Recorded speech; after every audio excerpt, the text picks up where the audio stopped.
যে সময় ক্লাস 9-এ পড়ে ওরে এই সময় আমি বিয়া করছি। ওই সময় ওর বাপ মা আমার হাত পা ধরছে, ওর মেধা বলো লেখাপড়া করাও। ওরে আমি মাস্টার্স কমপ্লিট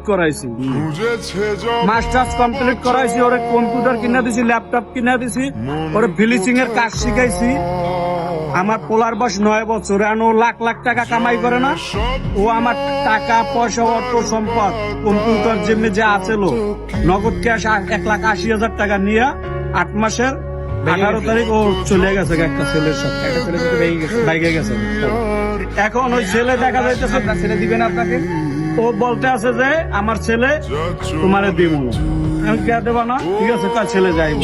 ছেলের সাথে দেখা করায় না আমার 2 মাস ধরে। আমি পরে মামলা দিছি আর আমারে ঠেরেক দেয় কি তোমার নামে মামলা করবো তুমি আমার নাম মামলা টামলা করবো না। এখন আমার ও দেখা যাচ্ছে আমার না বললে চলে গেছে, আমার মামলা দিতে হইব না, আমি তো আমার বিপদে ফেলাই বসছেন একটা। আমি মামলা দিছি, ঠিক আছে আমি কোর্টেও যাবো না, তুই মামলা উঠে আমার ওটা দিয়া ঠেরেক দেয়, খালি ঠেরেক দেয় একের পরে এক। এর জন্য আমি বলছি তুই যা করতে পারছিস তুই কর। আমি তো মরে গেছি, আমার জীবনে আর কিছু আছে।